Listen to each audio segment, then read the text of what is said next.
One of the things that we are going to be looking at going forward is a slightly different angle on the football show, and that is to have a look back on the last month and have a quick review over our 3 talking points. I'm going to select 3 different areas from just generally around the club and put it to our panel to see what their views are. Got 3 talking points coming out of our performances in February. I'm going to go to Tom first with our number 1. And this is taking some inspiration from the great Neil Warnock. Talking point number 1, Tom. Is Burnley the best championship side in the last 25 years? Which is the claim that Neil Warnock made. Well, it's not a bad sort of, in terms of experience of the championship in the last 25 years, there can't be many people who've been more involved than him. So that's a nice thing to hear from him. I suppose what you would say is it's easier to say that when your team's just been absolutely battered. It does make you sound a little bit better when you talk up the opposition. I think we have to be up there. We have to be in the conversation. It's always quite difficult to compare teams across certain areas. The Reading team, obviously, 106 points is a big talking point at the minute. Are we going to beat that total? And just in terms of pure points, and some of the players that they had in that team, obviously Glenn Little, we've already mentioned, being one of them. That was a great side. Fulham last year, I think they have 2 or 3 7-0 wins, including one at Ewood Park. So that's pretty impressive. Wolves, when they won it a few years ago, when they had all those Portuguese players that brought it, and they had a great side. But we're in the conversation for sure. And I think until we get to the end of the season, difficult to say for sure. I think if we get within touching distance of that 106 points, we're definitely going to have to be talked about. And I think the style of football that we're playing this season and the ease with which we're winning some of these games, I think you could very easily make a case for us. And I think there's probably quite a few neutrals who would as well. It's not just ourselves. Yeah, I think most people who have maybe debated whether or not Neil Warnock was correct in what he was saying, there's a few clubs out there that could certainly stake a claim. Reading being the obvious one. They are currently the holders of the most points target ever, so we've got to get over 106 to beat them. Nunes Wolves side, Bielsa's Leeds side, and that Newcastle side as well. It wasn't Eddie Howe's Newcastle side at the time. I can't remember who was the manager in charge, but they all had particularly strong championship seasons as well when they got promoted. So there's a few contenders in there, but I would genuinely like to think that this particular Burnley side is up there with that Reading side. I feel like it could be between the two of us.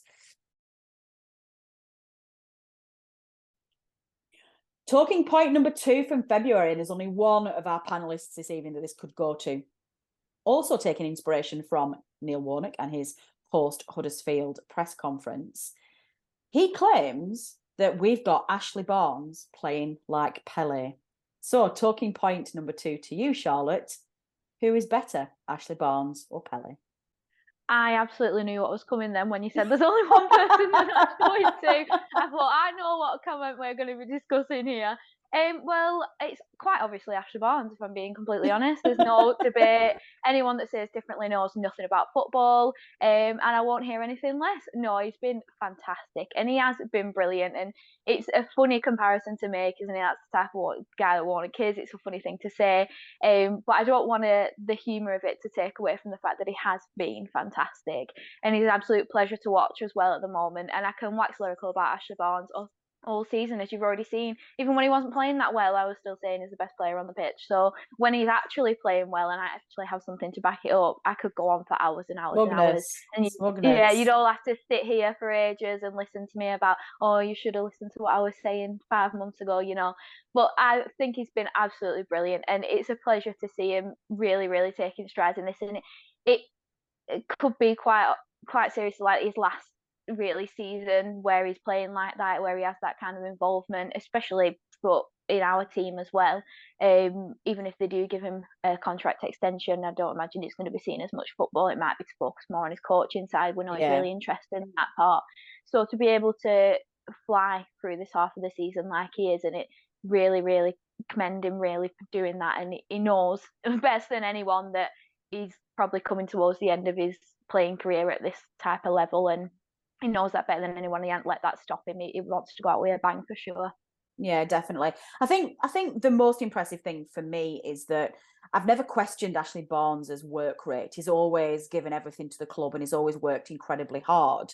But what's been particularly impressive for me recently has been just the different variations that he's gone through and the different. He's like Doctor Who of football. Like every single time we write him off, he goes through that turf mortardis and comes out in a different form and just adapts to whatever is asked of him. And I genuinely thought, I'll hold my hand up, I've said this publicly, I genuinely thought that this would be one transformation too many for him in the stage of career that he's at, and the demands that Vincent Kompany's football would put on somebody who's, let's be honest, hasn't been known as a good technical player, but he's done exactly that. So he's very much earned a right to stay on at the club post retirement and earn his coaching role there. So I do hope they do that.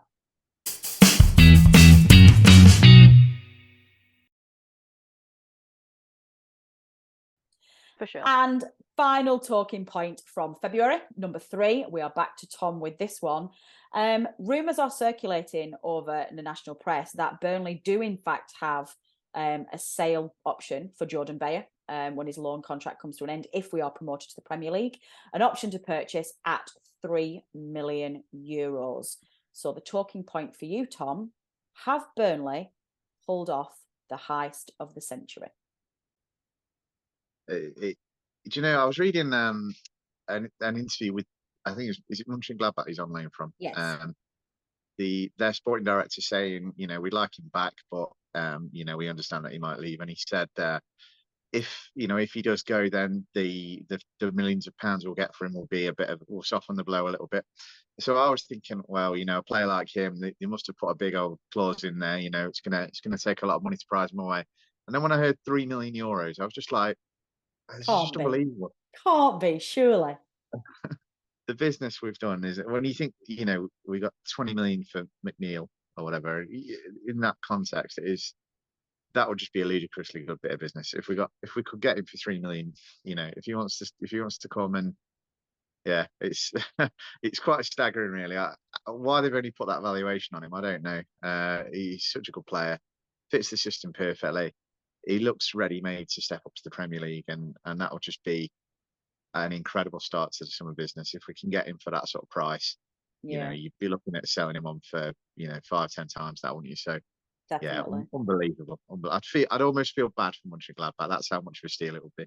Yeah, I won't. Given some of the low transfer fees that some of our star players have gone off on, it's very nice to be on the other side of that for once.